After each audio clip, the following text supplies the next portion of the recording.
화제가 되는 이슈들 짚어보겠습니다. 양지민 변호사와 함께합니다. 어서 오십시오. 안녕하세요. 네. 스토킹 범죄 이야기 해보겠습니다. 스토킹 범죄에 대해서 양형 기준이 새롭게 바뀌었네요. 그렇습니다. 스토킹 처벌법이 시행된 지가 2년이 좀 넘었고요. 그리고 양형 기준이 이번에 새롭게 마련이 된 것인데요. 양형 기준이라는 것은 이제 법원에서 판사들이 판결을 내릴 때 선고량을 어떻게 이제 할지 정하는 기준이 되는 것입니다.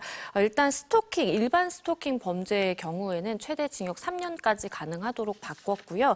그리고 흉기를 만약에 소지하고 벌어지는 스토킹 범죄의 경우에는 최대 징역 5년까지 가능하도록 변경이 됐습니다. 그리고 기간이라든지 아니면 수법 등을 고려를 해서요. 굉장히 악질적인 스토킹 범죄다라고 판단이 된다면 원칙적으로 벌금형 없이 징역형을 선고하도록 했습니다. 사실 법정형은 이제 벌금형까지 규정이 되어 있음에도 불구하고 악질적으로 판단이 될 수 있다면 그냥 징역형 선고로 막바로 가는 것이 가장 큰 변화라고 볼 수가 있겠고요.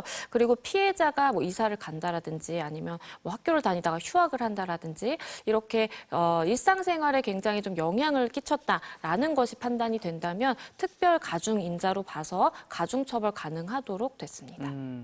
아까 말씀하신 것처럼 스토킹 처벌법 이제 시행된 게 2년 반 전부터인데 그럼에도 스토킹 범죄에 대해서 제대로 된 처벌이 이루어지지 않는다. 이런 지적이 이어졌던 게 이번 양형이 개정된 배경일 텐데 그동안 강력 범인데도 솜방망이 처벌에 대한 사례들이 굉장히 많았던 것 같아요. 예. 맞습니다. 사실 솜방망이 처벌이 내려지는 사례가 많았고 그랬기 때문에 사실 더 중대한, 더 심각한 범죄가 발생하게 되는 것이다라는 지적이 굉장히 많았고요. 실제로 작년 11월까지의 통계를 보면요. 스토킹 범죄에 대해서 이렇게 실형 선고가 되는 비율이 1심 기준으로 봤을 때 한 18% 정도가 됩니다. 그런데 원칙적으로 법원에서 1심 선고, 형사재판을 했을 때 실형 선고가 나오는 비율이 한 30% 정도 되거든요. 그러면 일반적인 형사사건과 비교해 봤을 때 스토킹 범죄의 경우에는 실형 선고율이 굉장히 좀 낮다라고 판단이 되는 것입니다. 그렇기 때문에 사실 현행의 양형 기준은 좀 바꿔야 된다라는 이야기가 많았고요. 현행 기준으로 하면 비슷한 동종 전과가 있든지 아니면 다른 범죄로 인해서 징역형 선고를 받은 사람만이 징역형 선고를 가능하도록 되어 있습니다. 그렇기 때문에 사실상 판사 입장에서도 그냥 벌금형을 내린다라든지 어떻게 인신을 구속하는 것에 대해서 소극적일 수밖에 없었는데요. 이 부분이 바뀜으로써 앞으로는 스토킹 범죄에 대해서도 첫 범죄라고 하더라도 징역형 선고가 가능합니다. 과거 그렇게 사례가 많은데 어제 나온 사례를 하나 구체적으로 보겠습니다. 20대 여성 추락한 그 현장에 있었던 남친에게 뒤늦게 스토킹 혐의가 적용이 됐네요. 네, 이게 1월에 이제 발생한 일인데요. 20대 여성이 추락해서 사망하는 사고가 있었습니다. 그때 당시에 현장에 남자친구가 같이 있었던 것으로 파악이 됐고요. 그때 당시에는 나는 현장에 있었을 뿐이지 어떻게 어떠한 행위를 한 것이 아니고 이 여성이 자발적으로 그냥 갑자기 추락했다라는 이야기를 했었는데요. 경찰이 수사를 하다 보니까 남자친구가 사건 발생 바로 직전에 스토킹 범죄를 저지른 것이 드러났습니다. 하루에도 400통 넘게 메시지를 보내고요. 그리고 헤어지면 내가 어떻게 하겠다라면서 협박을 한 사실이 드러나서 뒤늦게 사건 발생 2개월 후에 구속이 됐습니다. 앞으로 그러니까 원칙적으로 스토킹 범죄에는 징역형이 적용된다라는 이 원칙이 그러면 언제부터 적용이 되는 것이고 그리고 혹시 예외 사항 같은 것들이 있을까요? 일단은 7월부터 적용이 됩니다. 그래서 7월 1일 이후에 공소 제기가 되는 사건에 대해서 적용이 되는 것이기 때문에 지금 상황으로 기준으로 봤을 때 이미 기소가 된 사건은 이것이 이제 적용이 되지 않는 것이고요. 그리고 예외라는 것은 사실 양형 기준 자체가 판사들이 판단을 함에 있어서 어떠한 권고적인 사항입니다. 그래서 만약에 이제 본인이 생각했을 때는 이 양형 기준을 벗어나야 되겠다라고 하면 벗어나는 판결을 내리는 것도 사실 얼마든지 가능하긴 한데요. 그럼에도 불구하고 이것을 그대로 지키는 퍼센트가 90%가 넘는 이유는 만약에 양형 기준을 벗어나서 선고하려면 그 선고 이유를 판결문에 적시를 해야 됩니다. 그렇기 때문에 대부분의 판사들이 양형 기준에 따라서 이제 판단을 하게 되는 것이고요. 일단은 피해자와 그러니까 합의가 됐을 때 우리가 실질적인 합의가 없다고 하더라도 기습적으로 공탁금을 맡기는 경우도 있거든요. 그러면 그것이 이제 선처의 이유가 되기도 하는데요. 이번에 이제 바뀐 양형 기준에서는 공탁금에 대해서 무조건 선처를 한다라는 그 부분은 삭제를 했기 때문에 이 부분도 변화 중에 하나입니다. 이 스토킹 사건과 관련해서 지금 법적인 기준이 강화된다는 건데 이 법적인 걸 떠나서 사회적으로 우리가 좀 어떤 변화가 있어야지 예방할 수 있을까요? 일단은 수사기관에서 스토킹 관련 신고가 들어왔을 때 어떠한 이 잠정 조치를 취하는 것에 대해서 적극적으로 이루어져야 된다라고 보입니다.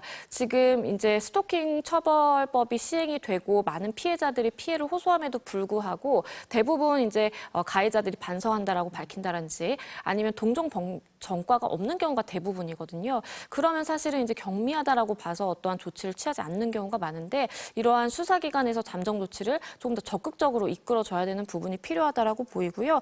그리고 이제 피해자의 처벌 불원 의사가 있을 경우에는 그것이 좀 양형에 반영이 되는데 이것이 정말 피해자의 진의인지를 확인을 해야 됩니다. 대부분 전 관계 때문에 이렇게 처벌 불원 의사를 밝히는 경우가 많기 때문에 네. 이 부분에 대한 확인도 좀 필요해 보입니다. 알겠습니다. 자동차 보험 사기 주제로 넘어가겠습니다. 교통법규를 위반하는 차량들을 대상으로 해서 보험 사기가 빈번한데요. 이렇게 해서 피해를 입은 피해자들이 구제를 받을 수 있게 됐다. 이거 자세하게 설명해 주세요.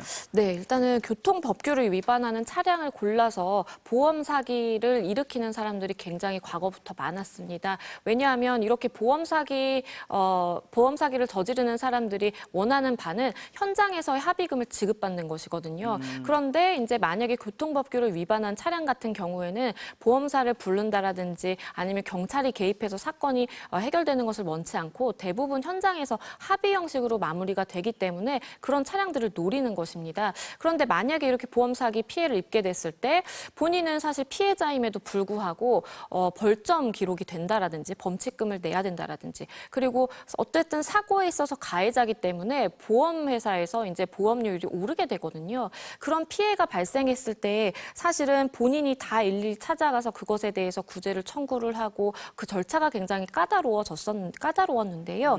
이 부분에 대해서 할증 보험료에 대해서는 환급을 조금 더 용이하게 변경이 되고요. 그리고 벌점이라든지 범칙금에 대해서 취소를 하는 것도 사실 보험 사기를 당한 피해자다라는 이 사실 확인서를 발급을 받음으로써 예. 조금 더 절차를 간소화하는 것으로 바뀌게 됩니다. 그전에는 내가 피해를 봐서 보험 사기를 당했다. 이런 스스로가 이걸 입증하는 어떤 과정을 밟았어야 되는 건데 이제 보험개발원에서 보험 사기 피해 사실 확인서 이거를 발급을 받으면 된다는 건데 이건 구체적으로 어떻게 하면 되는 거예요? 네, 일단은 첫 번째로는 말씀해 주신 것처럼 보험 사기가 발생했다라는 사실 확인서를 받아야 됩니다. 정말 손쉬운데요. 이 보험개발원의 홈페이지에 접속해서 본인의 인적 사항을 이제 입력을 하면 인쇄를 할 수가 있습니다. 그래서 그걸 가지고 사실 경찰에 가셔서 이 나에게 어떠한 범칙금이라든지 벌점이라든지 행정 처분이 내려졌는데 이것을 취소해달라는 신청을 하시면 됩니다.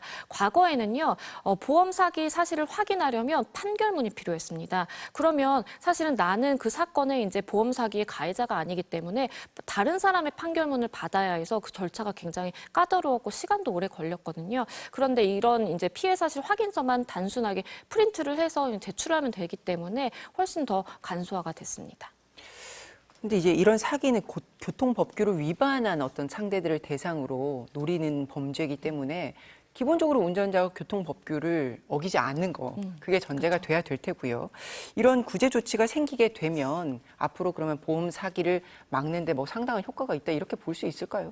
일단은 어느 정도의 효과는 좀 기대할 수 있는 것이요. 말씀드린 것처럼 사실 이제 이렇게 교통법규를 위반하는 차량을 골라서 사기 행위를 하는 이유가 현장에서의 이제 합의금 목적인 것이고 어떠한 이 피해자라고 하더라도 보험 사기 피해자라고 하더라도 본인이 잘못한 것이 있기 때문에 이 사실 보험료율이 오르고 범칙금을 내야 하고 이런 것들이 좀 골치 아파진다라는 인식 때문에 현장 해결을 하려고 한 것이거든요. 그런데 이렇게 구제할 수 있는 그런 방법을 열어둠으로써 그것을 조금 더 용이하게 함으로써 아무래도 이런 피해자의 입장에서는 사실상 내가 이런 이렇게 교통법규를 위반한 잘못이 있기는 하지만 그럼에도 불구하고 이제 목소리를 낼 수 있는 좀 길이 열렸다라고 보입니다. 그러면 이번 구제 조치는 언제부터 시행되는 거고 그리고 이거는 소급 적용은 되는 겁니까?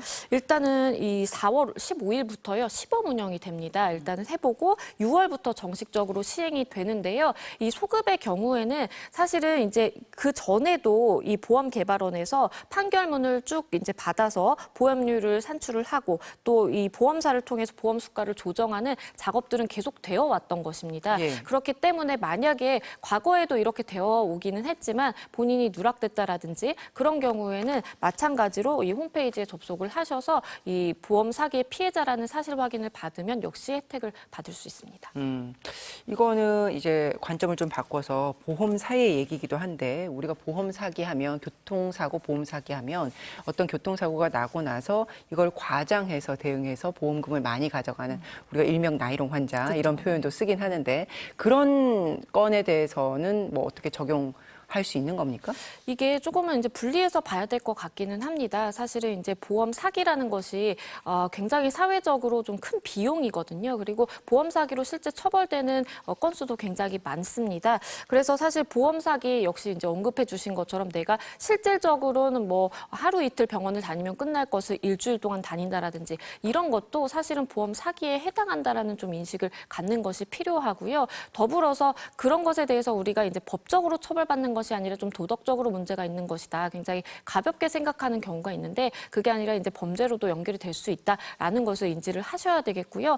그리고 이제 앞서 말씀드린 것처럼 만약에 내가 보험 사기의 피해자다라고 한다면 안내드린 방법으로 사실은 적극적으로 목소리를 내는 게 필요해 보입니다. 네, 오늘 이슈 여기까지 하죠. 말씀 고맙습니다. 감사합니다.